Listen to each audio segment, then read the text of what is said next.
Hey, what's up everyone? In this video will be my part 4 of my series to my guide to selling, my beginner's guide to selling Tesla puts. If you haven't seen other videos before, I recommend you checking them out. In this video, I'm going to cover margin and how margin works when selling puts, how I use margin, and also my thoughts on the benefits and the downsides of using margin.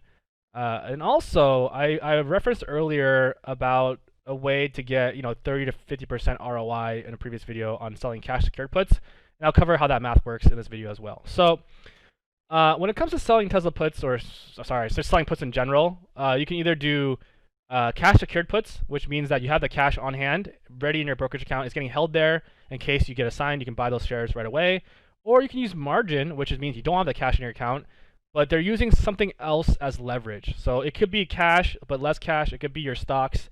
But essentially is your broker is letting you take on this risk, and they're holding something as collateral. And if they're holding collateral, then they can exercise this, or they can buy your put back if they feel like it's going the wrong direction. So they'll basically do what they need to do to make sure that they don't lose this collateral, right? So you don't lose money. So you're giving that option up by allowing them to essentially lend you money, really. So what are the pros and cons to using margin? Obviously, I think, as my mom would say, you never borrow money. Borrowing money is bad. Having your own money is good. But I think it's a little bit more complex than that, because when you're selling a Tesla put, you're not really borrowing money. But okay, let's go into the negatives, right? I think the negative is if you're using margin, it's a lot harder to diamond hand things when things don't go well. If you have a cash secured put and things are not going your way, you can just hold it to the end and see what happens, right? If it doesn't go well, then hey, you got to buy those shares back you already agreed to. The cash is already there. You can just hold on to those shares, and the stock price goes back up to the strike price, and you can just sell those shares off, and you would break even and then still collect that, still have made that premium, right? If you're using margin, you don't really have that luxury. If things start going south, you may have to start thinking about closing your position or rolling it or doing something, because you don't want to know what happens if things keep going more south, right? So, and a lot of times these things swing.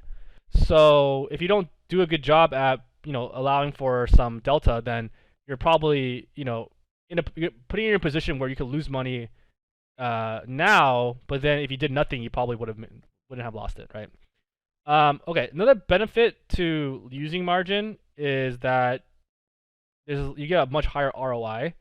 So you can make easily 100% a month or something on your money because you're using margin. Another benefit is that there's no interest. So even if you do use margin when you're selling these puts, you're not really paying anything, because you're not actually borrowing the money, because you haven't actually bought or purchased anything yet, right? Bought or sold anything yet.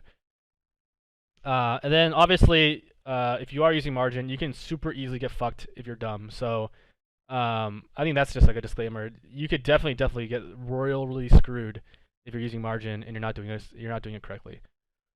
Okay, so that being said, I would say that I still use margin to sell my puts, just because I don't want to hold all this cash up. I'm using my Tesla shares as margin to sell the puts. There's certain different levels of how they calculate it, and it's really confusing. But essentially, basically, you need like 30%. Like 30%, I would say ballpark, of whatever your total strike price times 100 is how much money you'll need. And that could go up and down depending on how far your strike price is from your stock price. So there's other factors as well, like the actual stock that you're selling, the underlying asset, what that stock is will affect how much margin you get, how much weight of that is in your portfolio, the volatility of it. There's all these different factors, and nobody knows the formulas. It's like a very difficult formula, and there's also three or four formulas that they're using at once, depending on whatever's the highest.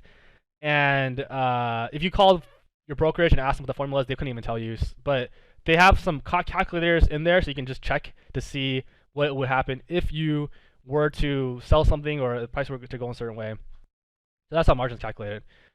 So overall, if you're smart with it and you understand what you're doing, I don't think using margin is bad. I think it's actually good, because you can get a huge increase on you can get a huge ROI on what you're spending.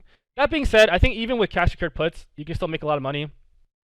Earlier in the series, I talked about how I think with cash secured puts, you can probably still make 30 to 50% of your money within a single year. And here is the math behind it. So if I had $1 million in cash right now, which I don't, but if I did, what I would do is I would sell 10 cash secured at the money puts every month for the next 12 months. On average, I probably bring in about 50K a premium each month, probably a little more than that actually. And even if it only works 50% of the time, I would still make $300,000 a year off of $1 million, which is 30%, right? Obviously, that could go up. So, what do I mean by this? So, number one is I'm going to sell a cash secured put at the money every month. That means that, let's say today is February 2nd. If I pulled up my little option chain here, you can see February 4th, I can sell a below the money. So let's say it's $1,000 cash secured put. Today the stock price is $10.50, but let's say I sell $1,000 one just because I only have $1 million. So I sell 10 of these. So I'm gonna spend $1 million on 100 times 10, 1,000 Tesla shares at $1,000 each, right? For this, I will get a premium of, let's say, about $55,000, $5,500 per put times 10 is $55,000. Okay, so I would get $55,000, and I had promised that I would buy $1 million worth of shares, or 1,000 shares at $1,000 by February 4th. So February 4th comes along, and two things can happen. One is the stock price is above 1,000. So let's say it's 1,010, then nothing happens. I keep the $1 million stays in cash, still $1 million. The $55,000 I got, I still have it, and I do it again. So I try to make another $55,000 for next month. Another scenario is that the stock price goes to 900 or 950 or 975 or whatever it is. It's below the current stock price. So what I do is I still keep that $55,000, but I take the $1 million and I just buy $1,000 worth of Tesla shares, and then I just wait. I can sell them back. I can sell them right away for a loss, or I can just wait till the stock price comes back to 1,000. I sell the $1,000 worth of Tesla stocks for $1 million. I have $1 million in cash again, and I do another cash secured put. So that's why in my little thing here, if it only works 50% of the time, let's say 6 months out of 12 months, I'm just waiting for the stock price to go back to 1,000. I would still make $300,000 a year, or 30% of my $1 million. So a cash secured put actually still provides a very, very high return on your money, even if you're securing the cash. Yeah, so that's helpful. Hope that's helpful. Obviously, if you're using margin, then you can probably make 3 times that amount because it's only taking 30%. But there are those risks as well that I just mentioned earlier. So hope this helps. See you in the next video. Please like and subscribe. Thank you very much.